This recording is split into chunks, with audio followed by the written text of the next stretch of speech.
ፌክ ኢትዮጵያኒስት የሚባለው አስቴር በዳኔ ንግስታቸው ነበረች።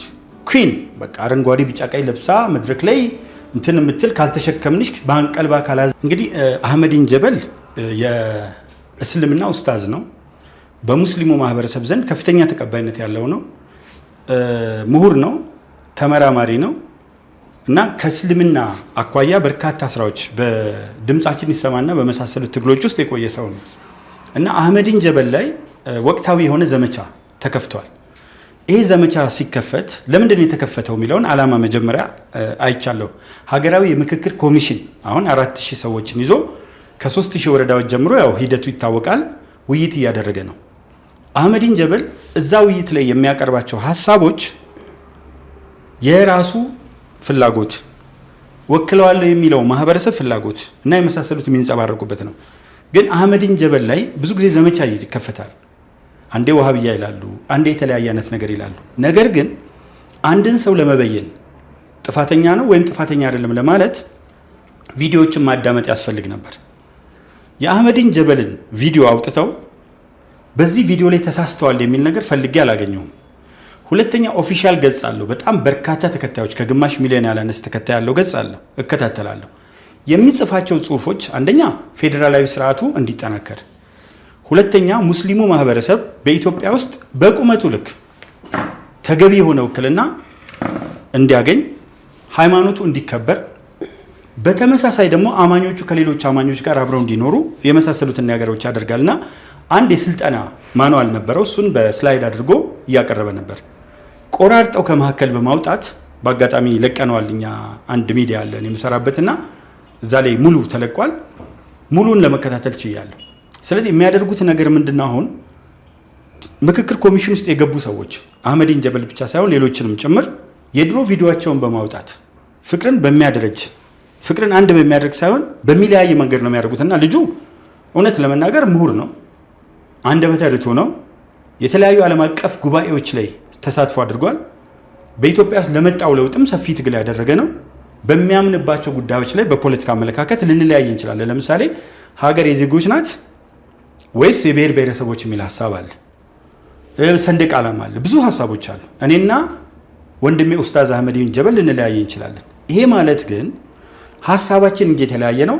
አንደኛ ኢትዮጵያውያን ነን።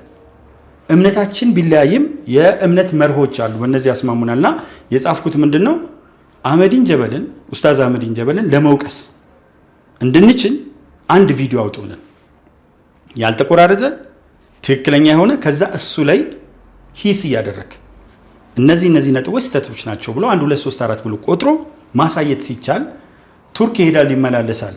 ቱርክ ሄደው እንዲህ ሊያደርግ ነው የሚል ምናባዊ ነገር አለ። ቱርክ ብዙ ኢትዮጵያውያን ይሄዳሉ በንግድም በተለያየ አይነት ሁኔታዎች። ግን ምን አለ ተጨባጭ? እኔ እስራኤል ልመላለስ እችላለሁ፣ አሜሪካ ልሄድ እችላለሁ። የሚሄድበት ዓላማ የራሴ ነው። በሰው ጭንቅላት ውስጥ በመግባት በሰው አእምሮ ውስጥ በመግባት የሚሄደው ለዚህ ጉዳይ ነው፣ ምንም አይነት መረጃ ሳይኖር እና እንደዚህ አይነት ዘመቻዎች ናቸው ያሉትና በዛ ላይ ነበረ የጻፍኩት። ሃይማኖቶች ምንድን ነው የሚያስተምሩት? እኔ ቅዱስ ቁርአን አለኝ፣ ሙሉን አንብቤዋለሁ በአማርኛ። መጽሐፍ ቅዱስን ሳስተምረውም ስማረውም ነበረ። መጽሐፍ ቅዱስ ላይ አንድ ወርቃማ አባባል አለ። የእግዚአብሔር ቃል ሆኖ ወርቃማ ያልሆነ የለም፣ ግን ሰዎች ሊያደርጉላቸው የምትወዱትን ሁሉ እናንተም እንዲሁ አድርጉላቸው ይላል። እንደውም መጽሐፈ ምሳሌ ምዕራፍ 9 ላይ እግዚአብሔር 6 ነገሮችን ይጣላል፣ 7ኛውንም ነፍሱ አጥብቃ ትጸየፈዋለች ይላል። አስብ፣ ከ6ቱ ከተገለጹት ውስጥ አንዱ የጻድቅን ነፍስ የሚያጠፋል። ከሱ በላይ ግን እግዚአብሔር እነዛን ይጣላል ነው። የጻድቅ ነፍስ የሚያጠፋ የጻድቅን ነው ልባርክ ነፍስ የሚያጠፋን ይጣላል ይልና በወንድማማች መካከል ጠብ የሚዘራውን ግን ይጸየፋል ይላል። ምንድን ነው የሚያደርጉት? ባገኘነው አጀንዳ አሁን የአርሲውን ጉዳይ አነሳልኝን አርሲ ስንመለከት ማን ነው የሚባለው? አንደኛ ጀዋር ነው፣ ጀዋር መሐመድ እዛ ጋር ሴል አለው። ሁለተኛ ኡስታዝ አህመዲን ጀበል ነው። ሶስተኛ ብልጽግና ራሱ ውስጥ ያሉ ሰዎች በአመራር ደረጃ ያሉ ናቸው። የተለያዩ መላምቶች ይሰጣሉ። እውነታውን ፈጣሪ ነው የሚያውቀው። ግን የምታያቸው ምልክቶች መንግስት እንዳልሆነ 100% መናገር ይችላል። 100 ለምን መንግስት ከእያንዳንዱ ግጭት ይከስራል እንጂ አያተርፍ። ሌላ በዚህ ላይ ፍልስፍና አልፈልግም፣ በዚህ ላይ ሰፊ ማብራሪያም አልፈልግም። በእያንዳንዱ ግጭት መንግስት ይከስራል። ግጭት ባለ ቁጥር የሚያገኘው ጠቀሜታ የለም። እንደውም ሀገር ማረጋጋት አልቻለም። የመንግስት የመጀመሪያ ስራው ሰላም ማስጠበቅ ሆኖ እሱን አላደረገም። ስለዚህ ክሬዲት እያሳጣው ነው። የሚመጣው ክሬዲቢሊቲውን በህዝብ ውስጥ እያጠፋበት ነው የሚመጣው። ወይ የተለያዩ ያሉች አሉ። ኡስታዝ አህመዲን ጀበል የሚንቀሳቀስበት ቦታ አይደለም እሱ። ኡስታዝ አህመዲን ጀበል በመላው ኢትዮጵያ ሙስሊሞች ዘንድ ተቀባይነት አለው። ወይም ሁልጊዜ ድጋፍ ብቻ የሚያቀርቡ ናቸው ብዙዎቹ ሚዲያዎች። ሀሌታ ሚዲያ ደግሞ ነፃ ሀሳብ ያላቸው ሰዎች ሙስሊሞች ሊሆኑ ይችላሉ፣ ፕሮቴስታንት፣ ኦርቶዶክስ፣ ሁሉም መጥቶ የሚሰጥበት ነው። እኔ ኦርቶዶክስ ነኝ። ማንም ሰው በጥሶ ክሬን ማህተቤን ከአንገቴ ላይ መውሰድ አይችልም። ሁሉንም ያስተናግዳል። ግን ምንድን ነው ሀሳቦች በሚመጡበት ጊዜ በተለይ እንደዚህ ነፃ ሀሳብ የሚያንሸራሽሩትን በሙሉ የመፈረጃ አይነት ነገር አለ። ከሱ ልነሳና ወደ ዋናው ነጥብ ልግባ። አስቴር በዳኔ ንግግሩን የተናገረችው አነሰ ቢባል ከ3 ዓመት በፊት ነው፣ ሰምቼዋለሁ። ሁለተኛ እስከ 22ኛው ደቂቃ ያለውን ሀሳብ ሳይሆን ከዛ በኋላ ነው የተቆረጠው የአስቴር በዳኔ። ሶስተኛ የምትናገራቸው ነገሮች ምንድናቸው ከማለቴ በፊት አስቴር በዳኔ በዚህ ፌክ ኢትዮጵያኒስት ምለዋለ ቅድም ኢንተርናሽናሊስት እንደምለው እንደጀመርኩት ፌክ ኢትዮጵያኒስት የሚባለው አስቴር በዳኔ ንግስታቸው ነበረች። ኩዊን በቃ አረንጓዴ ቢጫ ቀይ ለብሳ መድረክ ላይ እንትን የምትል ካልተሸከምንሽ በአንቀልባ ካላዘልንሽ ስታስነጥስ ሶፍት ካላቀበልን የሚለው ቡድን ነው አሁን ዛሬ እንትን ሚላት እና አስቴር በዳኔ የራሷን አመለካከት አራምዳለች። ባራመደችው ሀሳብ ውስጥ ይሄን የሚሉ ሰዎች የሚተቿትን በሙሉ አይቻለሁ። ዶክተር ደቡብ አፍሪካ ያለው እኛም በተመለከተ እኛን የሚለው ኢትዮጵያ ነው፣ ኢትዮጵያ የሚለው አማራ ነው፣ ሌላው አይደለም ማለት ነው። እኛም በተመለከተ ኢትዮጵያን በተመለከተ አማራን በተመለከተ ሁሉም ጋር አንድ ነው፣ ሁሉም ትግሬ አንድ ነው፣ ቃል በቃል ነው። አንድ አልጨመርኩባትም፣ አንድ አልቀነስኩ። ኢትዮጵያን አጣብቆ ያዘው ይልሃል ብርጋዴር ጀነራል ተፈራ ማሞ ጫካ ያለው አማራ ነው። ሻለቃ ዳዊት ወልደ ጊዮርጊስ ኢትዮጵያ አማራ ናት፣ አማራ ናት፣ ለማን ነው የምንሰጣት ይላል። ሙሉ ቪዲዮን ሰጣል። መጀመሪያ በምን ሞራል ነው አስቴር በዳኔ የሚተቹት? ኢዝ ማይ ኩዌስችን። መጀመሪያ አንተ ጋር ያለውን ኢንተርናሽናሊስት የሚሳደበውን ብሔርን እንደ ብሔረሰብ ሲሳደቡ የሚሉትን ሰዎች ሳይነኩ እሷ ምንድን ነው ያለችው? አንድ ብሔር አለች። መቼም የአማራን አርሶ አደር 80%ቱን አይደለም የግዴታ እኮ ኤክስፕሊሲት ላይ አይደለም የተናገረችው፣ ኢምፕሊሲት በሆነ መንገድ ነው። ኤክስፕሊሲት አድርጋ ገልጽ አማራን በሙሉ ብትል የመጀመሪያ አስቴር በዳኔ ሀሳብ ግለሰቡ አይደለም፣ የሀሳቧ ተቃዋሚ መሆነው እኔ ነኝ። አንድ ብሔር ስትል አማራ ውስጥ ያሉ ጽንፈኞችን በጣም ኤክስትሪም ላይ ነኝ ብያለሁ። ከሂትለር የባሱ ዶክተር ደረጀ ዘለቀ ምን ብሏል? አይቅናው እንጂ አለ። ነፍሱን ይማረውና የህግ ምሁሩ አዲስ አበባ ዩኒቨርሲቲ መምህር አይቅናው እንጂ የአማራ ጽንፈኛ ቢገባ ከሂትለር የባሰ እነዚህ ሻንቅላ ምናምን የሚል ይመስለኛል። እሱም ቪዲዮ አለኝ ባይዘው እያንዳንዱ ምነግር በማስረጃ ነው። እንደዛ ያላቸው በጣም አረመኔ። እኔ ከህዋት ጋር ብዙ ጊዜ ታገያለሁ፣ ከኦነግ ራሱ ከኦነግ ጭምር ለኦሮሞ ህዝብ ከታገለው ኦነግ ጭምር ታገያለሁ። እንዲህ አይነት መረን ስብስብ ያለው የአማራው ጽንፈኛ ጋር ነው። ይህን በደንብ መናገር ይችላሉ፣ ምክንያቱም መላው ሰው ያቀኛል። ዓለምን ዞር ያለው አውሮፓ፣ በርካታ ሀገሮች፣ አሜሪካ ተናግሬ ያለው በነዛ ጊዜ ፌክ ኢትዮጵያኒስቱን የሚደግፍ አይነት ሀሳብ ነበር። ቱቢ ፍራንክ ማንጸባርቀው እንደ መድረኩ ስሜት ስለ ድሬዳዋ ሴድ ስለ ድሬዳዋን የምናገረው፣ ጎንደር ሴድ ስለ ጎንደር ነው እና ይመስል ነበር በአብዛኛው ወደዛ ስለሆነ የሚሄደው። ሶ አስቴር በዳኔ ያለችው ምንድነው? የሆነ ብሔር የሀገር ባለቤት ነኝ ይላል ብሏል። እንደው አሁን አከብረዋለሁ። ዶክተር ደሳለኝ ጫኔ እኮ ኢትዮጵያ ፈጣሪዋን አማራን ማክበር አለባት። ፈጣሪዋ እግዚአብሔር ነው፣ ፈጣሪዋ 80 ብሔረሰብ ነው። ይሄንን መቼ ተናግሬዋለሁ? ያኔ በራሳቸው በአስራት ሚዲያ ላይ ተናግረው ጋዜጠኛ በረከት ከሚባል ጋር ተወያይቻለሁ። ከዛ አንዱ ደግሞ ተጠይቀዋለች፣ እሱን ስም አልያዝኩትም፣ እዚሁ አሁን ያለ ምሁር ነው ኢትዮጵያ ውስጥ። ኢትዮጵያን የፈጠረው አማራ ነው ሲላት ኦፍ ኮርስ ማለት እኮ ወንድ ነህ ወይ ሲባል ኦፍ ኮርስ እንዴት ጠይቀኛል እያየኝ ማለት ነው። ስለዚህ እነዚህ ንግግሮችን አዝለህ ከዛ ደግሞ 99% ሙስሊም ነው የተወለድኩበት ቦታ አንድ ሌላ ሰው ቀና ብሎ ቢናገር በሜንጫ ነው የሚለው ጀዋርን ይዘህ አማራ የለም ብሎ የካደውን በመጽሐፍ ነው ያሳተመው። ነበርኩ መጽሐፍ ምረቃው ላይ ኢንተርኮንቲኔንታል ዶክተር ዶክተር አይደለም አንዳርጋቸው ጽጌ አማራ የለም አለ። ተመልከት፣ አማራ ነኝ የሚል በሚሊዮን ህዝብ እያለ አማራ የሚባል ክልል እያለ ቋንቋውን ራሱ ለወታደራዊ ቋንቋ የወፍ ቋንቋ በለው ተብሎ ነው የተፈጠረው ያለ። ምኒልክ ከአድዋ ዘመቻ በኋላ ሙስሊሙን ክርስቲያኑን አስቀብረው ሙስሊሙን ለጅብና ላሞራ ሰጡት ብሎ መጽሐፍ ላይ የጻፈ ሰውዬ አንድ ሪፈረንስ አገኘው ብሎ አዝለው። አስቴር በዳኔ ላይ ያለው ዘመቻ ምንድነው? ለምን ተነሳ? በዚህ ነው የምጨርስልህ። አንደኛ ምክክር ኮሚሽን ውስጥ እስክትገባ 3 ዓመት ነበረች አስቴር። ለምን አልተነሳም? ዓላማው ምክክር ኮሚሽኑን ማጠልሸት ነው። ከሱ በስተጀርባ ያለው ፍላጎት ነው የሚገባኝ። ለምን ፖለቲካን ብልት አድርገዋል። ፖለቲካል ሂስትሪ በደንብ አውቀዋል። አንዱ እሱ ነው።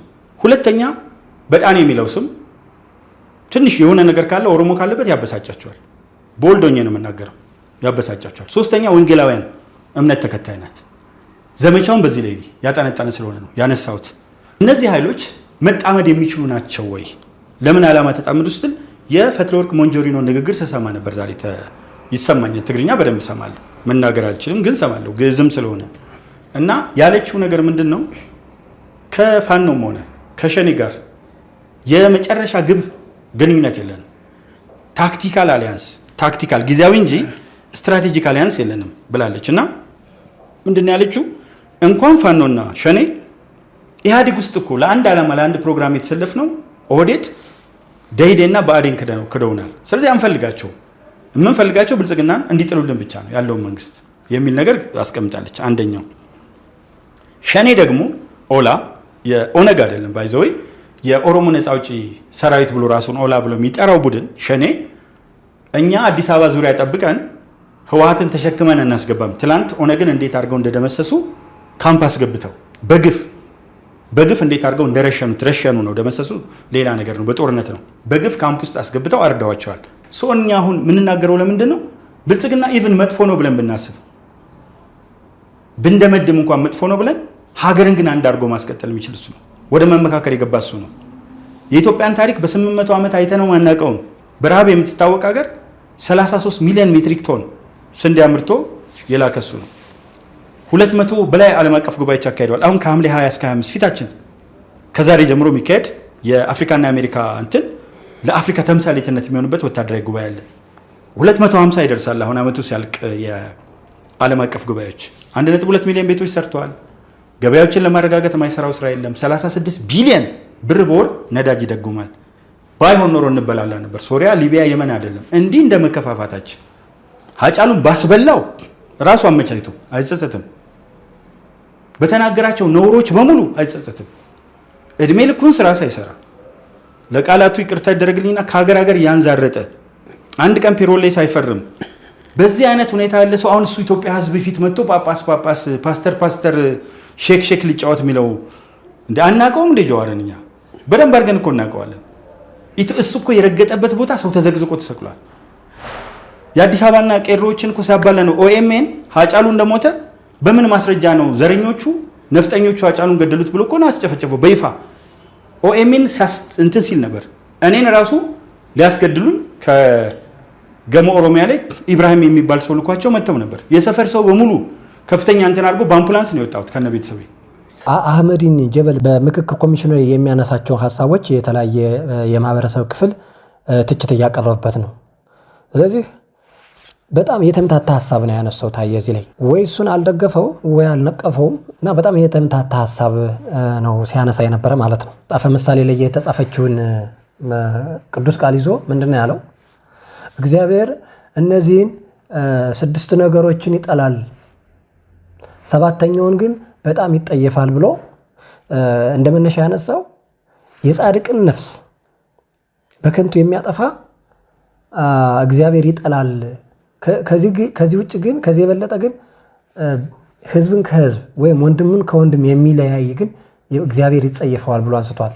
ታዲያ አብይ አህመድ በድሮንና በጀት መነኮሳትን የሚገለውን የሚጨፈጭፈውን እግዚአብሔር አይጠላውምን? ህዝብ ከህዝብ ሊለያይ የሚችል ሀሳብ እያነሳ ሁልጊዜ ከፋፍሎ ለመግዛትና ለመጨፍጨፍ የሚያነሳሳውን እግዚአብሔር አይጸየፈውም?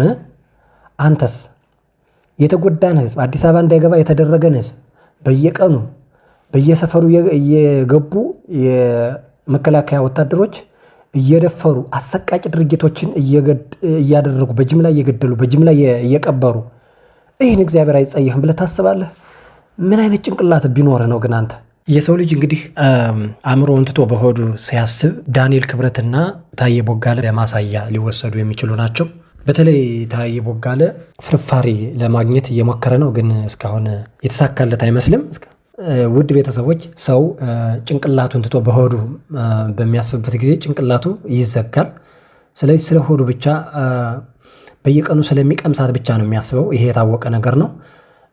ለዚህም አንዱ ማሳያ በአሁን ባለንበት ዘመን ላይ አንዱ ትልቁ ማሳያ ታየ ቦጋለ ነው። የታሪክ ምሁር ነኝ፣ እንደዚህ ቅብርጦስ ኢትዮጵያ ውስጥ ነኝ ምናምን ኢትዮጵያ ምናምን እያለ ይለፈልፍ ነበር በየሚዲያው እየዞረ ፌክ ኢትዮጵያኒስት መሆኑን በትክክል አሳይቷል። ነገር ግን ሌሎችን እሱ ፌክ ኢትዮጵያንስ ናቸው ይላል። በአብዛኛውን የአማራ ሕዝብ ፌክ ኢትዮጵያኒስት በማለት እየተሳደበ ነው ያለው።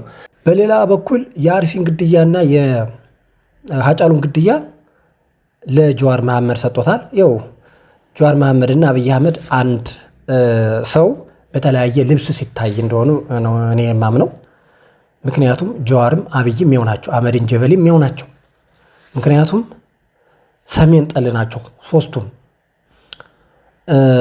ስለዚህ አብይም ሀጫሉንም የገደለው አብይ ሳይሆን ጀዋር ነው ያስገደለው የሚል ሀሳብ አንስተሃል። እርግጠኛ አይደለሁም ትላለህ ደግሞ።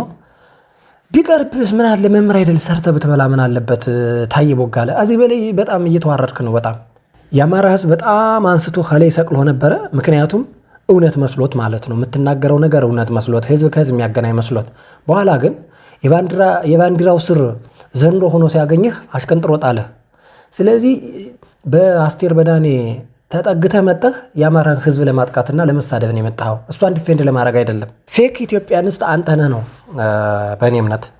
ኢትዮጵያዊ የምትመስል ከተበደሉት ጋር የማትሆን ታርጌት ተደርጎ ህዝብና ታሪካዊ ቅርሶች ሁሉ እየተጨፈጨፉ አዎ ትክክል ነው በለው፣ ግደለው፣ ዝረፈው እያልክ የምታበረታታ ለመሾም እየቀባጠርክ ያለህ በእውነት ማለት ነው። ሌላው አስቴር በዳኔ ብሔር ብላ ያነሳችው የተወሰነ ኢሉትን እንጂ ገበሬውን አይደለም፣ ገበሬውን ሁሉ አይደለም አልክ እንዴ?